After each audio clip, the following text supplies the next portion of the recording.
escuchan? 1, 2, 1, 2, 3. Voy a tratar de controlar mis emociones,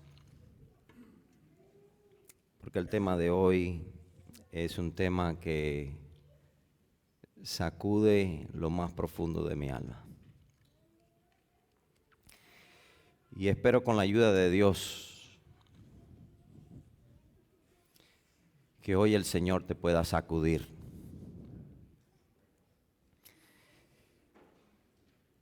Y que el mensaje de esta mañana te llegue a valorar el sacrificio de nuestro Señor Jesucristo que Él hizo por ti y por mí.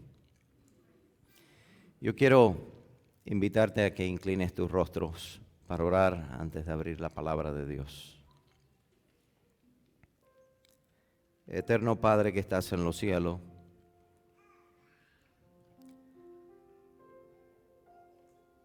cuando veo tu gran amor, cuando me veo a la luz de lo que yo soy, de lo que tú eres, no queda nada más que decir, ¿quién es el hombre para que tengas de él misericordia? Y el Hijo del Hombre para que te acuerdes de él. Pues no hemos sido nosotros destituidos de la gloria de Dios. No hay bueno ni siquiera uno, dice tu palabra. Pero cuando vemos y contemplamos tu infinito amor, nos rendimos en gratitud y decimos, alabado sea el nombre de nuestro Dios.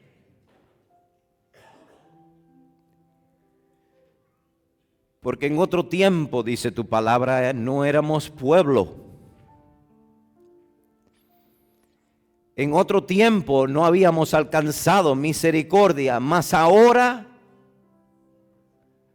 por medio de Jesucristo, somos real sacerdocio, gente santa, pueblo adquirido por Dios.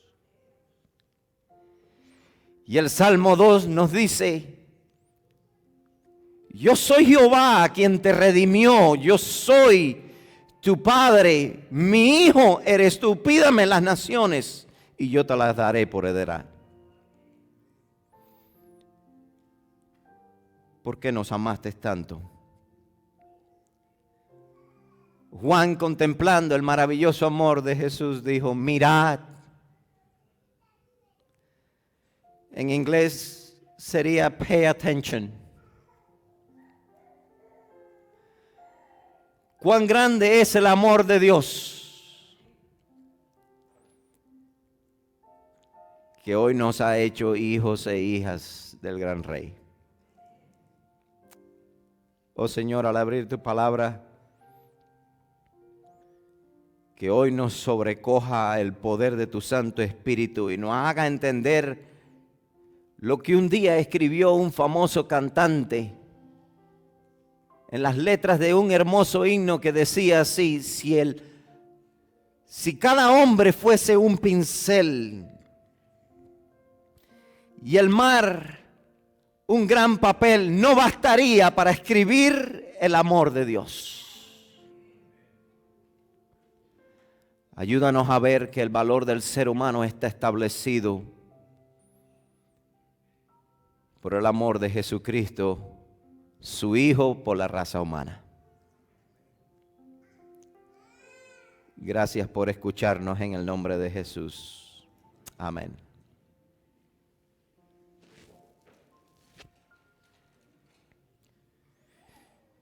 Un día le preguntaron a uno de mis profesores en la Universidad de Southern cuál era el texto más importante de toda la Biblia. Y es un texto que muy a menudo leemos, pero a veces somos tan familiares con los textos bíblicos que se nos olvida el gran significado de ellos. Y este profesor, un profesor sabio, nos dijo allí a todos los estudiantes, la Biblia hoy puede desaparecer por completa, pero si usted recuerda un solo texto, de ella puedes construir la Biblia nuevamente de cero, con un solo texto. y todos estábamos inquietos cuál era ese texto. Y él dijo, el texto para mí, el centro del Evangelio, la razón de la existencia del ser humano, la razón de la iglesia, la razón de la Biblia, la razón del universo, es porque de tal manera amó Dios al mundo, que ha dado a su Hijo unigénito. Repítanlo conmigo, iglesia. Para que todo aquel que en Él crea no se pierda, mas tenga la vida eterna. El 17 me encanta, es uno de mis favoritos, porque Dios no vino al mundo a condenar al mundo. El trabajo de Dios no es condenarnos, el trabajo de Dios es redimirnos por su gracia y misericordia. Y es por eso que en el capítulo de Primera de Juan, en la lectura bíblica que se leyó, dice la palabra de Dios, mirad, pay attention, listen carefully, mirad cuán amor nos ha dado el Padre, para que lleguemos todos a ser hijos e hijas del Dios Altísimo. La razón por qué este tema mueve mis emociones es porque cuando leemos estos textos no entendemos exactamente lo que quiere decir. Así que para eso yo los voy a llevar a través de una historia que se encuentra en el Antiguo Testamento para mostrarte el amor de Dios en su esplendor. Para mí, la historia que vamos a ver a continuación, y quiero llevarlos a Primera de Samuel. Vayan conmigo al libro de Primera de Samuel. Vamos a usar la Biblia bastante hoy. Primera de Samuel, para mí, allí está registrada una de las historias más lindas de la redención. Y es a través de un personaje que conocemos como por el nombre de Mefiboseth. Mefiboseth. Pero para poder entender quién era este personaje y para poder entender la historia de la redención, yo quiero que ustedes vean, hablan la Biblia conmigo y analicemos primeramente quién fueron sus padres. Y cómo se relaciona esta historia con la historia de la redención. Y quiero analizar primero quiénes fueron sus padres, porque hay un refrán por ahí que dice, de tal palo está, ¿qué cosa?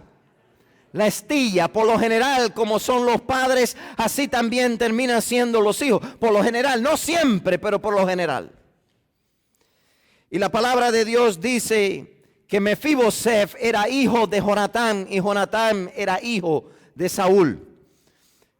Y quiero llevarlos a Primera de Samuel capítulo 9. Primera de Samuel capítulo 9. Y yo quiero que en esta mañana de sábado ustedes vean las descripciones físicas que hace la palabra de Dios acerca del abuelo de Mefiboseth llamado Saúl. ¿Ok? ¿Están conmigo? ¿Cuántos dicen amén? Si ya lo tienen allí. Ok. Estén conmigo. Dice la palabra de Dios, Primera de Samuel capítulo 9, versículo 2, dice, y tenía él un hijo que se llamaba, ¿cómo se llamaba la Biblia? Dice, a ver, ayúdenme a predicar, si ustedes me ayudan a predicar, miren, hay veces decimos, fui a la iglesia y no recibí nada, lo que tú pones, eso también recibes. Entonces ayúdenme a predicar, dice la palabra de Dios, y tenía él un hijo que se llamaba, ¿cómo dice la Biblia? Saúl. Y miren las descripciones que hace la Biblia acerca del abuelo de Mefiboseth. Y era un joven y era, ¿qué cosa dice la Biblia? Hermoso. No era bien parecido, no era handsome como decimos en inglés, no era bonito. La palabra de Dios dice que el abuelo de Mefiboseth era un personaje hermoso en gran manera. Y miren, hermanos, no estamos hablando hermoso entre cientos de personas. Estamos hablando que para aquel entonces el pueblo de Israel tenía alrededor de 2 millones de habitantes, contando los niños y las mujeres. Entre todos ellos dice que no había uno más hermoso que él en todo el pueblo. Hermoso en gran manera. Noten lo que sigue diciendo, entre los hijos de Israel no había otro, ¿qué cosa dice la Biblia? Más hermoso que él. De los hombros hacia arriba sobrepasaba a cualquiera de quién?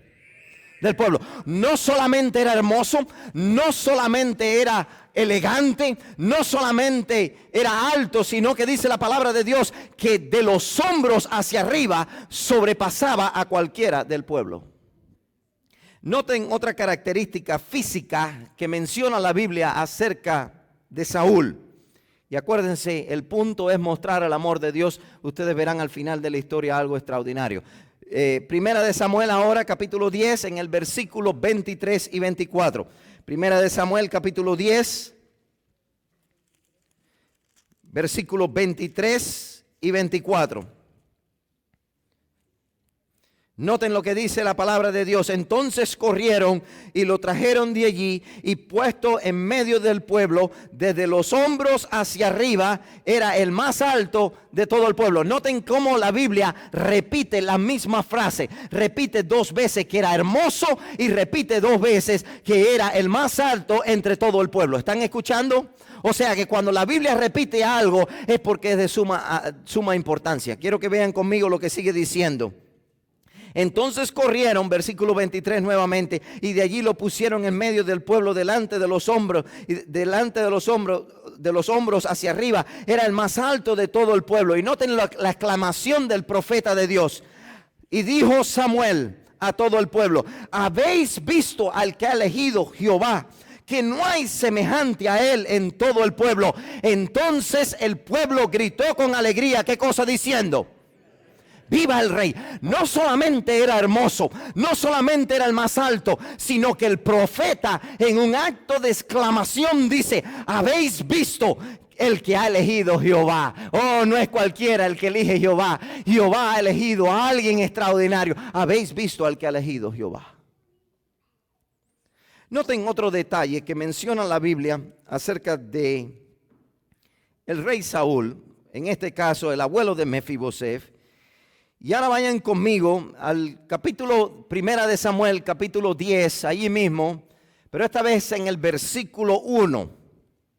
Y vamos a leer versículo 1, versículos 6, 7 y 9. Noten lo que dice la palabra de Dios.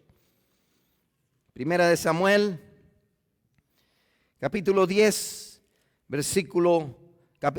capítulo 10, versículo 1. Dice: y tomando entonces Samuel una redoma de aceite, la derramó sobre su cabeza. ¿Y qué dice la Biblia que hizo? Y lo besó y le dijo: ¿no te ha ungido Jehová? ¿Por qué cosa? Por príncipe sobre su pueblo. ¿No te ha ungido Jehová como príncipe sobre su pueblo? No solamente era hermoso, no solamente era el más alto de todo el pueblo, no solamente Dios lo había escogido lo había escogido Jehová, sino que también lo había escogido para ser príncipe sobre la casa de Jehová. Noten lo que sigue diciendo.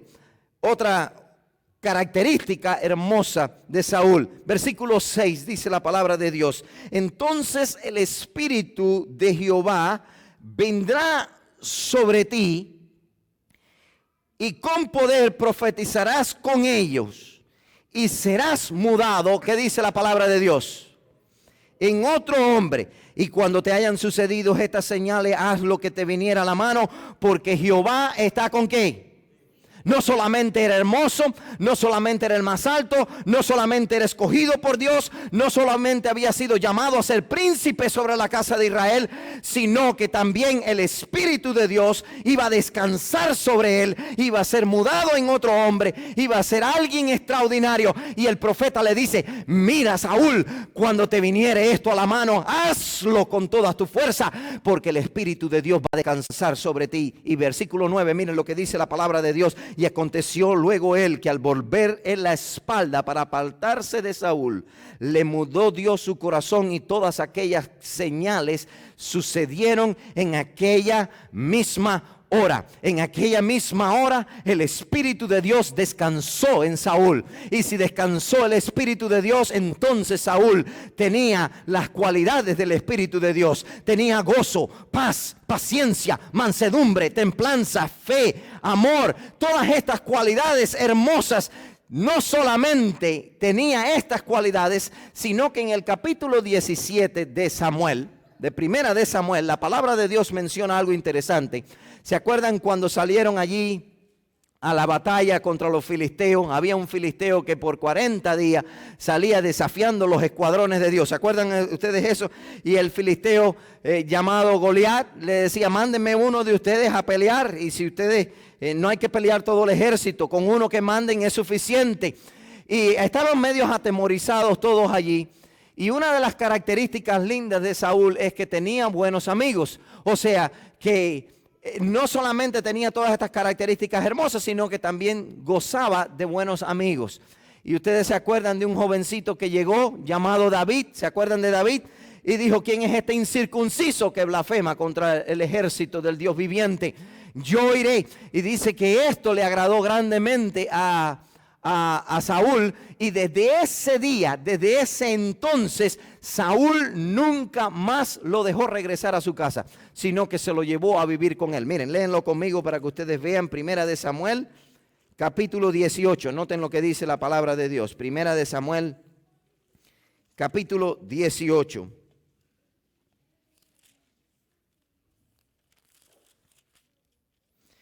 Versículos 2 y 5 dice: y Saúl le tomó aquel día y no le dejó volver a la casa ¿de quién? De su padre. Versículo 5 dice: y salía David a donde quiera que Saúl le enviaba, y se comportaba prudentemente, y lo puso Saúl sobre gente de guerra, y era acepto ante los ojos de todo el pueblo y a los ojos de su siervo Saúl. O sea, no solamente Saúl era hermoso, no solamente era el más alto, no solamente había sido escogido por Dios, no solamente había sido llamado a ser príncipe, no solamente gozaba del Espíritu Santo, sino que también estaba lleno de los atributos del Espíritu Santo. Y como si fuese poco, tenía muy buenos amigos. Yo te pregunto, ¿quisieras tú nacer en casa de alguien así? Pero la palabra de Dios nos dice claramente que el que crea estar firme, mire y qué cosa, y no caiga. El que cree estar firme, mire y no caiga. Un día después de una victoria que tuvo David, había sido puesto frente al ejército, y un día después de la victoria regresaba David al campamento, y toda Jerusalén había salido a recibirle. Y mientras venían a recibirles, las mujeres del pueblo de Israel empezaron a cantar un cántico. ¿Ustedes se acuerdan cuál fue el cántico? Saúl mató a sus miles, pero David mató ¿a quiénes? A sus 10,000. Saúl mató a sus miles, pero David mató a sus 10,000. Y como resultado, dice el espíritu de profecía, que Saúl empezó a sentir celo. Escuchen bien, este hombre perfecto con todas estas características hermosas empezó a sentir celo en su corazón, y empezó ahora a ver a David como no más como su amigo, sino ahora lo empezó a mirar como un adversario, porque la nación de Israel empezó a darle la gloria y la honra a David en vez de a Saúl. Y este hombre con todas estas cualidades hermosas empezó a ver a David como una amenaza para el reino. Y noten lo que dice la palabra de Dios allí, algo interesante, que como resultado empezó a perseguir a David. Empezó a tratar de matar a Saúl, este hombre con todas estas cualidades hermosas. Escuchen, empezó a perseguir, hizo guerra contra David. Y en el capítulo 16, Primera de Samuel, capítulo 16, versículo 13 dice, no 16.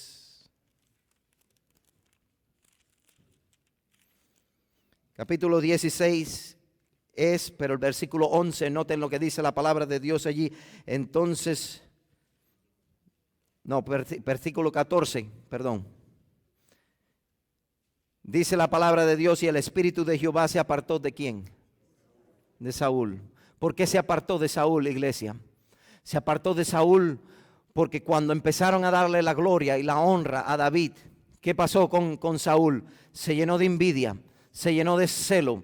Ahora no quería que se le diera la honra a David, veía ahora a David como alguien malo, como alguien que podía usurparle el trono, y empezó a perseguir a David. Y dice la palabra de Dios que en una ocasión dijo allí la escritura, dice que Saúl le lanzó la lanza a David diciendo: enclavaré a David. Y 2 veces lo evadió David para que no fuese muerto. Y dice la palabra de Dios en el versículo 14, dice: y el espíritu de Jehová se apartó de Saúl, y le atormentaba un espíritu de demonio de parte de Jehová. De hecho, déjenme aclarar algo bíblicamente hablando. Dios no tiene espíritu de demonio. Eso es una fuerza, bíblicamente se llama eso una fuerza de expresión. Quiere decir que el espíritu de Dios se apartó de Saúl, y ahora quien empezó a controlarlo, ¿quién era? El mismo diablo. Ya no tenía gozo, ya no tenía paz, ya no tenía mansedumbre, ya no tenía fe, ya no tenía amor. Ahora empezó a perseguir a David, y fue tan obsesiva su persecución que en el mismo capítulo 16, ahora Dios unge a su enemigo, a David. Noten lo que dice la palabra de Dios, versículo 13. Y Samuel tomó una redoma de aceite y ungió en medio de sus hermanos. Y desde aquel día en adelante el espíritu de Jehová vino ¿sobre quién?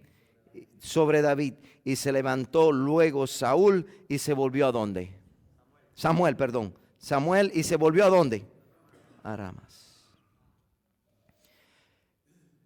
Dios unge ahora a David, mientras que Saúl está completamente desheredado, mientras que Saúl está bajo la influencia del diablo, mientras que Saúl ahora es atormentado, lleno de odio, lleno de envidia, lleno de celo.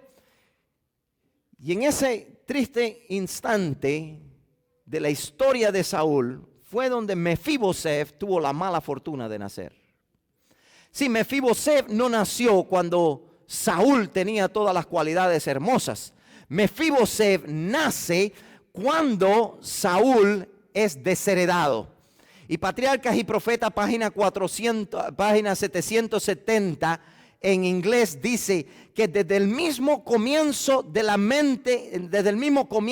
vida de Mefiboseth, Saúl empezó a envenenarle la mente a Mefiboseth diciéndole que David era malo, que David era el usurpador del trono, que todas las desgracias venían por cuenta ¿de quién? De David, que David era el causante de que su familia estuviese en esa condición. Todos conocemos la historia. Finalmente un día ellos salen a la batalla y Saúl pierde la vida. Pero cuando Saúl pierde la vida, ahora vayan conmigo ahora a 2 de Samuel. Mefiboseth había nacido y ya tenía 4 años o 5 años de edad. Y para ese entonces, hermano, era un niño saludable, un niño que corría, un niño que jugaba, un niño que estaba bien en su casa, vivía bien, pero con una mente envenenada. Y noten ahora cuando llega la noticia que Saúl ha muerto. Está en 2 de Samuel, capítulo 4. Noten lo que dice la palabra de Dios en el capítulo 4. 2 de Samuel, capítulo 4, versículo 4. Noten lo que dice la palabra de Dios. Síganme, acuérdense que esta es la historia más linda de la redención. No pierdan eso de mente. Ahora vamos a hacer la transición para que ustedes vean algo extraordinario. Dice la palabra de Dios. Y Jonatán, hijo de Saúl, tenía un hijo. ¿Y cómo estaba su hijo? Dice la palabra de Dios. ¿Qué cosa tenía?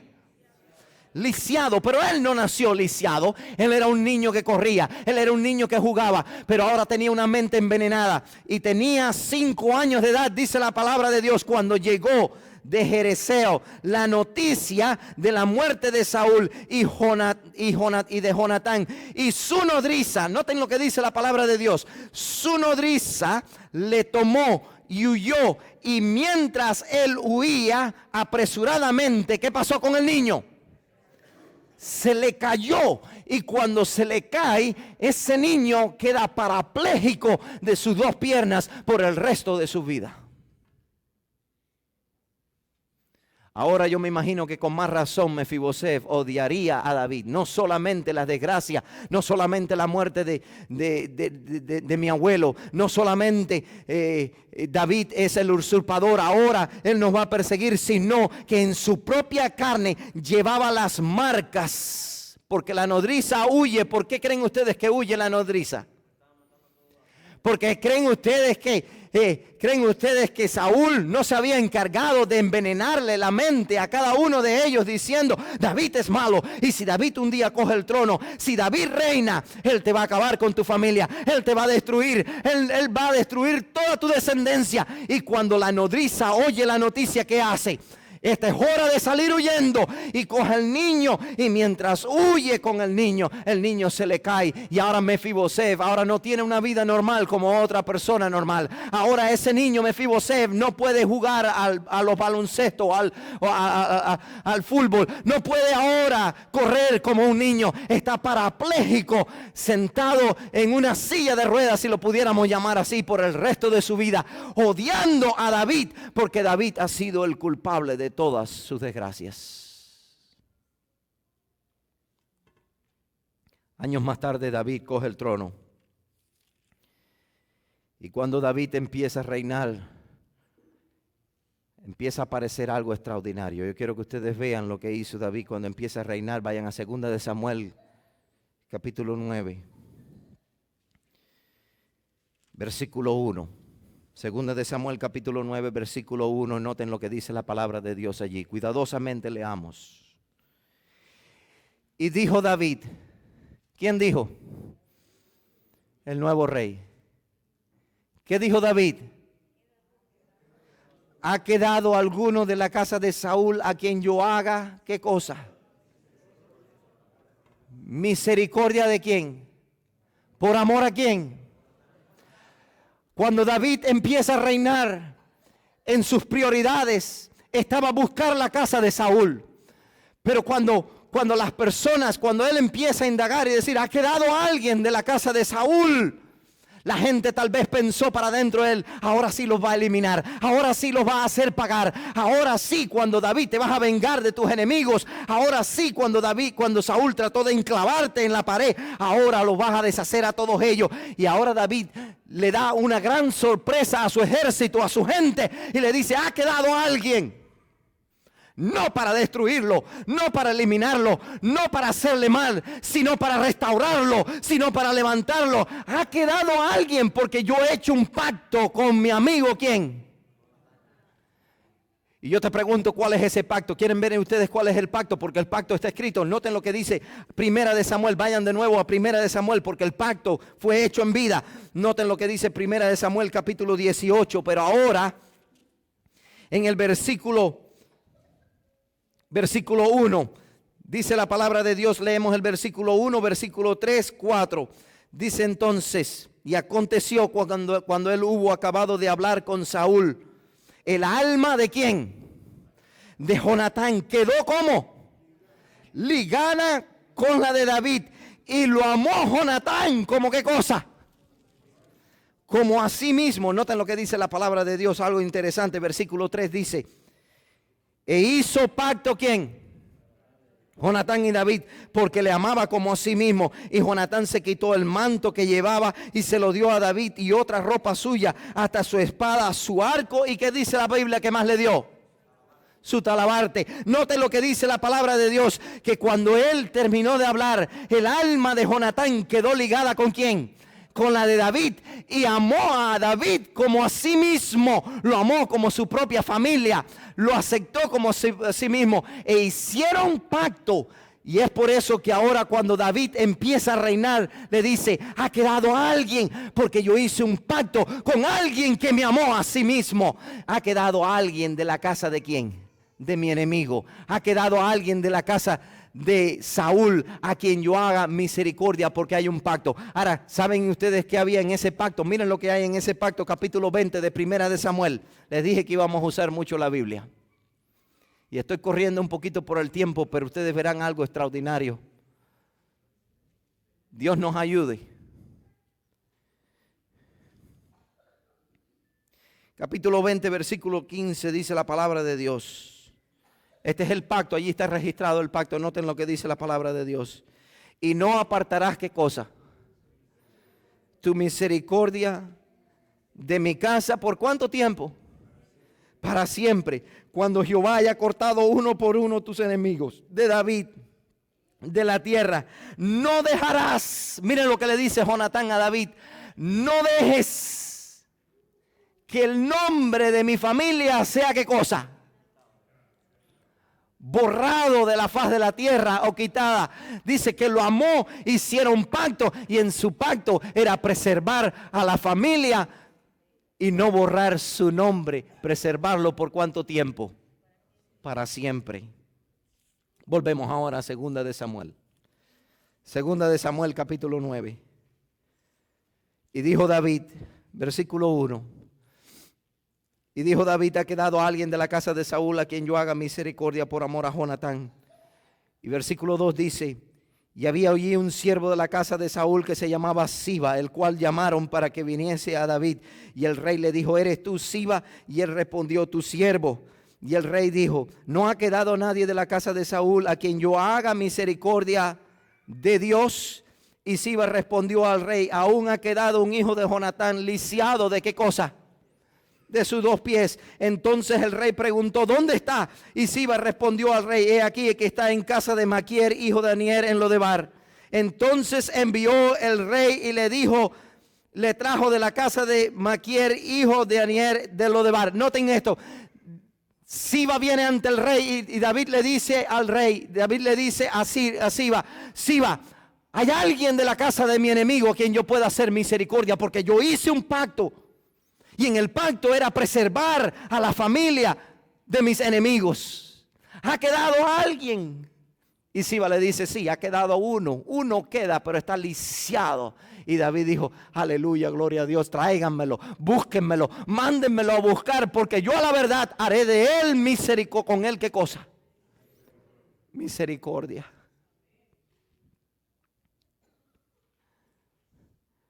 Ahora, ¿cómo creen ustedes que se sintió Mefibosef cuando oyó que el rey lo mandaba a buscar? ¿Ustedes creen que dijo aleluya, gloria a Dios?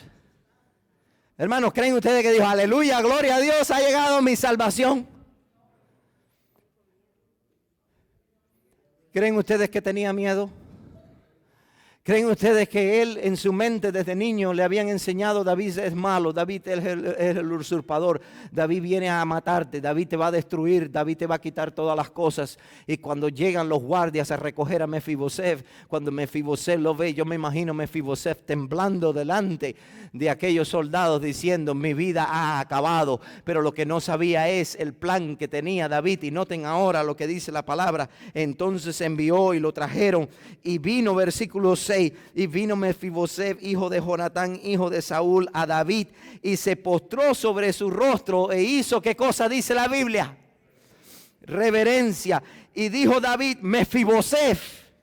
Y él respondió: he aquí, ¿qué cosa? Tu siervo. Y dijo David: no tengas temor, porque yo a la verdad haré contigo, ¿qué cosa?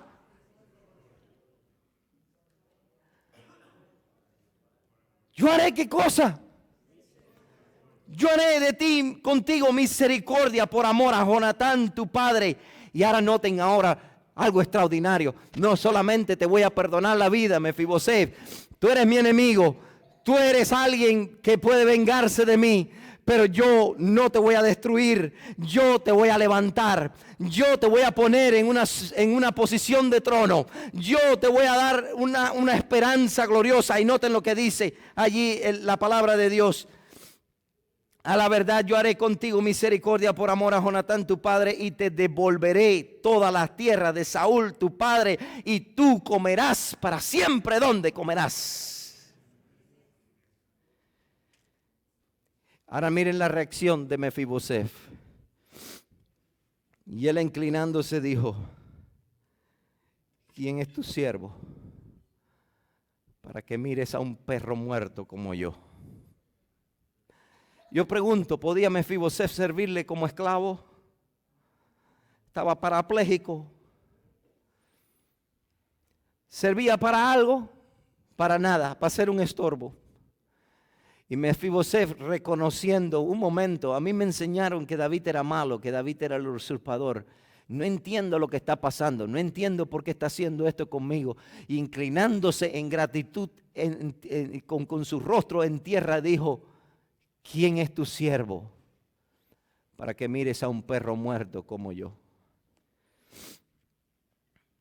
Entonces el rey llamó a Siba, seguimos leyendo, llamó a Siba, siervo de Saúl, y le dijo: todo lo que fue de Saúl y todo de su casa yo lo daré al hijo de tu señor, y tú pues le labrarás la tierra con tus hijos y tus siervos, almacenerás los frutos para que el hijo de tu señor tenga pan para comer. Pero Mefiboseth, el hijo de tu señor, comerá para siempre a mi mesa. Y tenía Siba 15 hijos y 20 siervos, y respondió Siba al rey conforme a todo lo que le había mandado mi señor el rey a su siervo: así lo hará tu siervo. Mefiboseth, dijo el rey, comerá a mi mesa como uno de los hijos de quienes.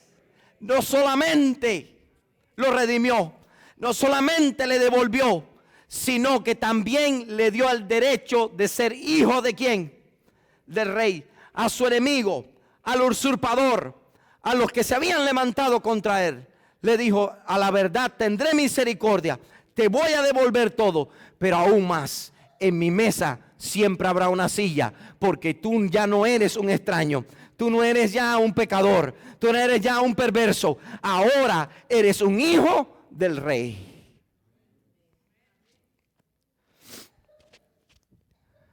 Les dije que tenía que controlar mis emociones. ¿Por qué ustedes creen que está esta historia en la Biblia? ¿Para que digamos qué bueno fue David?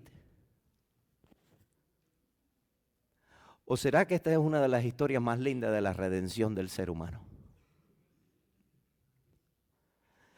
¿No dice la palabra de Dios en Lucas 24:25 que cuando los discípulos caminaban en camino de Emaús, ustedes se acuerdan esa experiencia, iban tristes? Y Jesús se les reveló a ellos y le dijo: oh insensatos de corazón, necios, ¿no les dije que el Hijo del Hombre tendría que padecer? Y viene allí algo extraordinario, dice: comenzando desde Moisés a todos los profetas y todas las escrituras, les comentó todo lo que de él decían. ¿De quién? De él decían. Yo pregunto, querida iglesia, ahora en el sentido espiritual, ¿quiénes ustedes creen que representa a Saúl en esta historia? ¿Será que Saúl representa en esta historia Luzbel?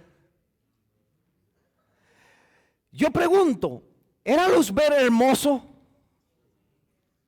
Era el más hermoso de las huestes celestiales. De hecho, algo interesantísimo que aprendí de él.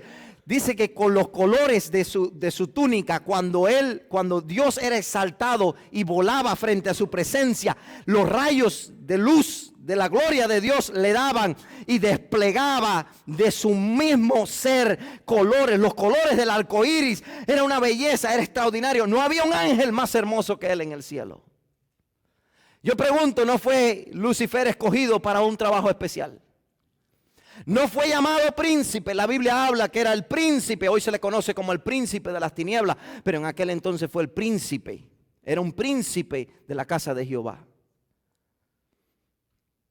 No era lleno del Espíritu Santo. ¿Creen ustedes que no gozaba él de todas las cualidades hermosas y lindas? Pero un día, en el reino de los cielos decidieron darle la gloria y la honra a Dios. Yo quiero leerles una nota de la inspiración acerca de eso.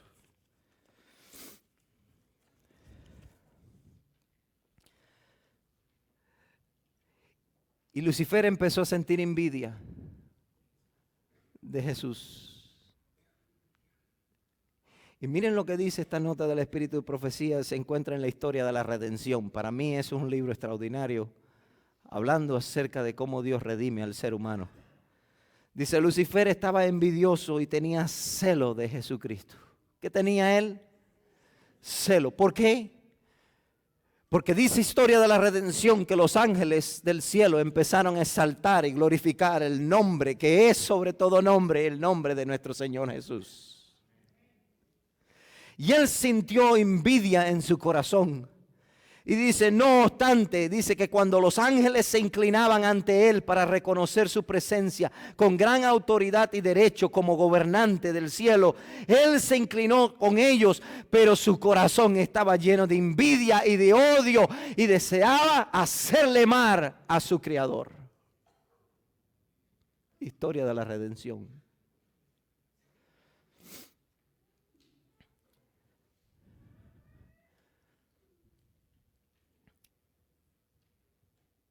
Como resultado lo perdió todo. Lleno del Espíritu Santo quedó vacío y él mismo se convirtió en el diablo. Ahora yo les pregunto, hermano, ¿quién ustedes representan? ¿Quién ustedes creen que representa David en esta historia?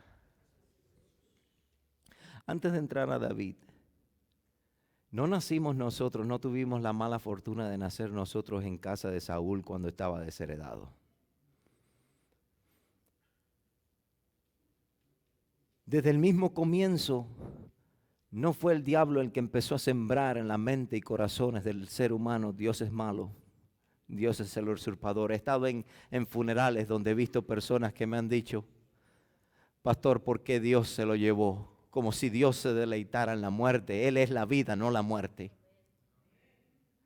He visto padres como diciéndole a sus hijos, si no te portas bien, el Señor va a venir y te va a castigar, porque desde el mismo comienzo de nuestra vida, el diablo se ha encargado de sembrar en nuestras mentes y nuestros corazones que Dios es malo, que Dios es el usurpador, que todas las desgracias del ser humano es por nosotros, por cuenta de Él. Hay muchas personas que me han dicho, ¿cómo Dios, si un Dios de amor permite que pasen todas estas cosas? No es Dios, querido, es el diablo. Todas las cosas malas salen por cuenta del diablo, pero él nos ha envenenado la mente y corazón. Yo te pregunto, ¿quién representa a David en esta historia?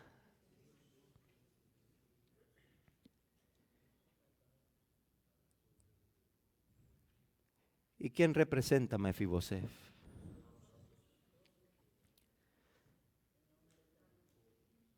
Dice la Biblia que cuando aún éramos todavía pecadores, antes de la fundación del mundo, de hecho, Cristo hizo un pacto eterno con su Padre de no destruir a la raza humana si ésta caía. Y en su gran misericordia, cuando tú y yo nos descarriamos, cuando tú y yo no teníamos esperanza, a su tiempo, Juan escribe, mirad cuán amor nos ha dado ¿quién? Para que seamos hijos de Dios. Roy, si me acompañas al piano. Mirad que tú y yo no lo merecemos. Porque el pecado, mire hermano, nosotros ni para esclavos le servíamos al Señor porque estábamos parapléjicos. Y de hecho, el pecado es un símbolo de parálisis. Por eso Jesús le dijo al paralítico, levántate y anda, tus pecados te son perdonados. Porque parálisis en la Biblia significa que hemos sido paralizados, nuestras fuerzas han quebrado. Pero en su santo amor, el Dios del cielo, el David celestial ha venido y ha dicho, ha quedado alguien a quien yo haga misericordia por amor al pacto. No porque es bueno, por eso es que la Biblia dice por gracia es que somos salvos, no por obras. Hay hermanos que creen que haciendo obras buenas merecen el perdón de Dios, no por obras. Solo por la gracia de Jesús, que vino y ha dicho, ha quedado alguien de la casa de mi enemigo.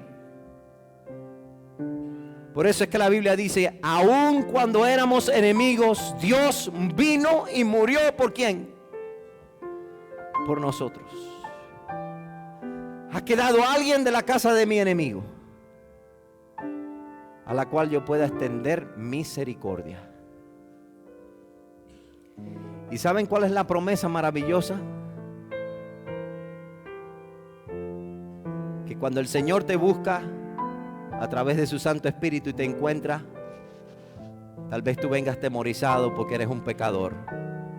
Y con razón ven atemorizado, porque no lo merecemos. Pero el Señor llega y te dice, no tengas temor, porque yo he venido no a condenar al mundo, sino para que el mundo sea salvo por Él. Y te dice hoy, y un día no muy lejano te voy a devolver lo que un día fue de tus padres.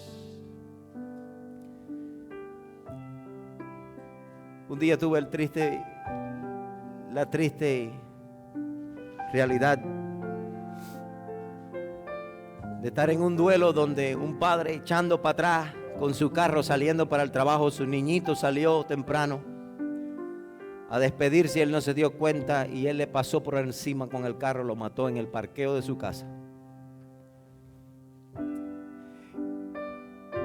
Y él me decía a mí, un hombre de fe, un hombre temeroso de Jehová, un hombre que no perdió la confianza en Dios, me decía, pastor, si hay algo que ahora quiero salvarme más que nunca es porque yo sé que papá Dios tiene una promesa que me va a devolver todo lo que es mío, lo que yo he perdido. Y por la fe gloriosa en el Señor, yo contemplo a ese ángel viniendo, trayéndome nuevamente a mi hijo para vivir con él por la eternidad. Pero aquí viene lo más impresionante de la historia. No solamente te va a devolver, sino que te va a decir, y de hecho, quiero que te sientes conmigo a la mesa. Donde el espíritu de profecía dice que Dios mismo servirá la mesa. Y comeremos en la mesa del Rey, no como extraños, no como pecadores, sino como hijos e hijas del Rey de Reyes y Señor de Señores.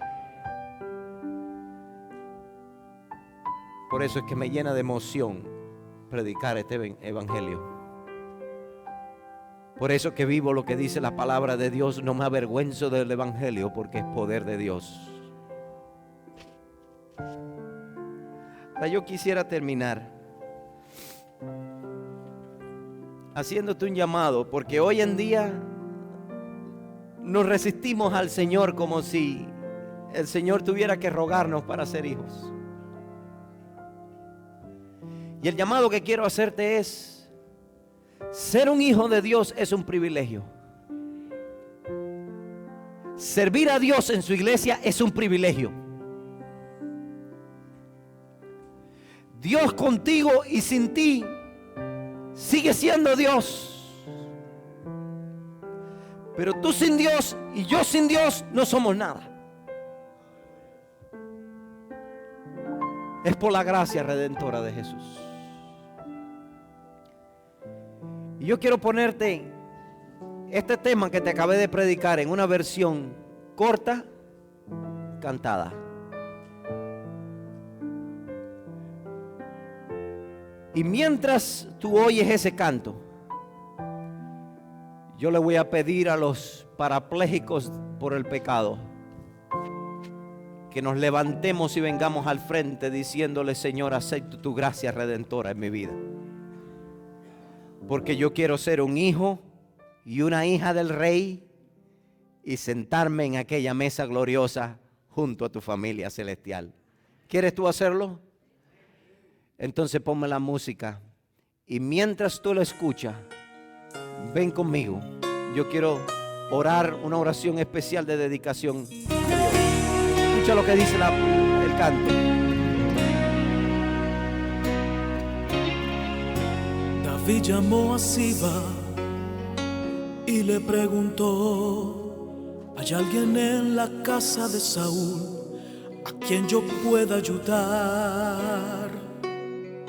Recordándome del pacto que hice con mi amigo Jonatán, quiero hacer misericordia. Vengan para acá, no tengan miedo. Acérquense aquí a la plataforma. Dejen espacio para que vengan. Y Siba le respondió: existe uno, todos somos Señor, hijos de Dios. Escucha. que habita en Lodebar, tierra de tristeza y dolor, donde reina la maldad. La miseria es realidad. Es una tierra sin sueños, Señor, lugar de pavor. David pregunta a Siba: háblame más de ese hombre. Háblame de ese hombre. Por favor, ya dígame. ¿Cuál es su nombre? ¿Saben cuál es su nombre? El tuyo y el mío. Señor, se llama Mefiboset. Se llama Jorge. Mas él no puede andar. Es inválido, Señor. Es inválido por el No pecado, se Señor. puede ni arrastrar. Él se Manda llamar arrastra. a ese Mándalo a hombre, buscar. que con él yo Con él quiero yo quiero hablar. Dile a Mefiboset que el rey lo mandó a llamar. Y mirando a Mefiboset, le dijo estas palabras: lo que era tuyo te devolveré. Voy a restituir lo que la vida te robó. El último en la casa de Saúl ya no será más aquel a quien nadie le da valor. Vas a vivir ahora en la casa del rey. Escucha bien, eso es para ti. Vas a vivir en la casa del rey. Vas a comer en la mesa del rey. Vas a vestir Vas a la vestirte con ropa las túnicas del rey. Vas a sentarte al Vas a lado sentarte al lado de tu rey. En La tronos, dice miseria la nunca Biblia. más conocerás. Nunca más Una conocerás. diosa lo de bar, tú vas a Nunca más conocerás la Tu miseria. vida nunca más será igual. El rey te mandó a llamar.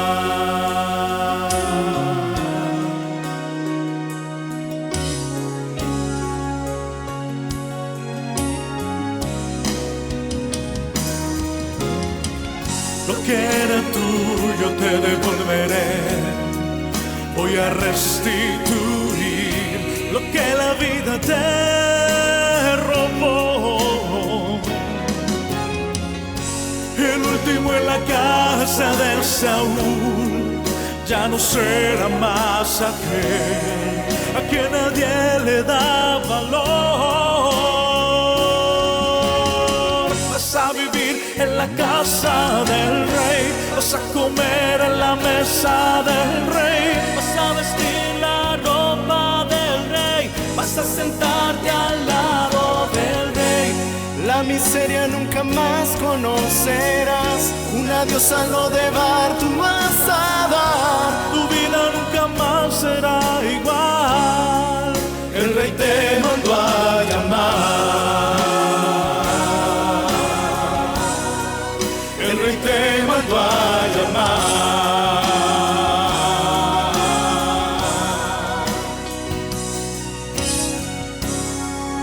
El rey te mandó a llamar.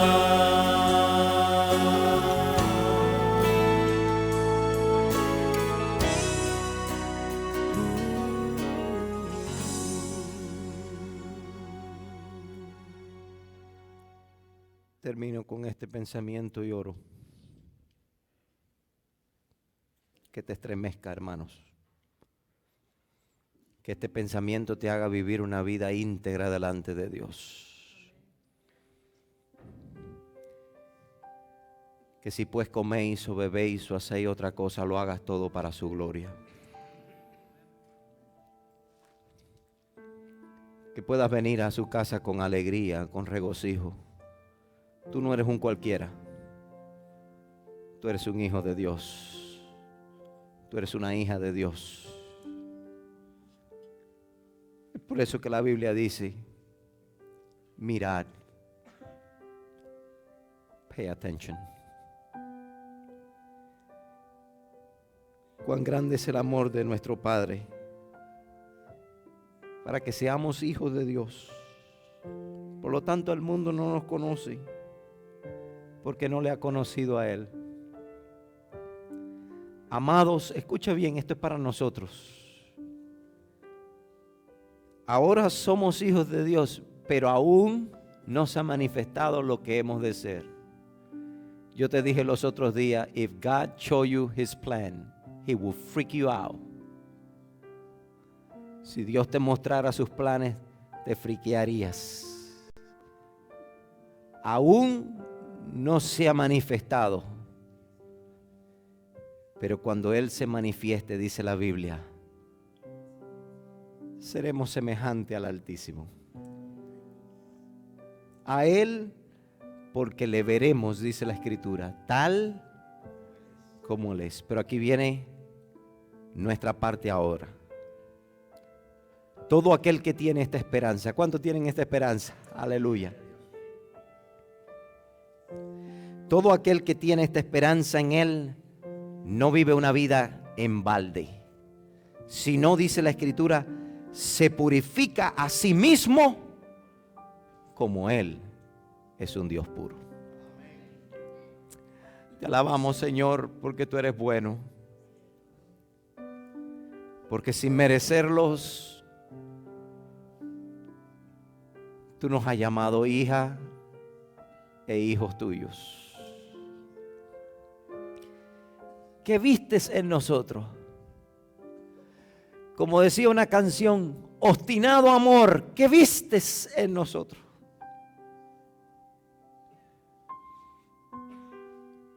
Fue el maravilloso pacto que hiciste con tu Padre de preservar a la casa de tus enemigos cuando cayesen. Es por eso que a su tiempo dice, cuando éramos aún enemigos, Cristo envió el regalo más grande y más poderoso que la raza humana y que el universo haya podido experimentar. Y cuando Jesús dijo, Padre, en tus manos encomiendo mi espíritu, el ser humano recibió en ese momento el regalo de la vida eterna y el privilegio de ser hijos e hijas de Dios. Consérvanos en la verdad. Purifícanos en la verdad. Que podamos cada día experimentar el gozo de la salvación. Y que en aquella mañana gloriosa, cuando el cielo se enrolle como un pergamino, podamos decir todos con alegría, este es nuestro Dios, este es nuestro papá, Abba, el cual hemos esperado. Y Él nos salvará. Bendice a tu iglesia. Gracias por estar con nosotros en esta reunión en el nombre de Jesús. Amén.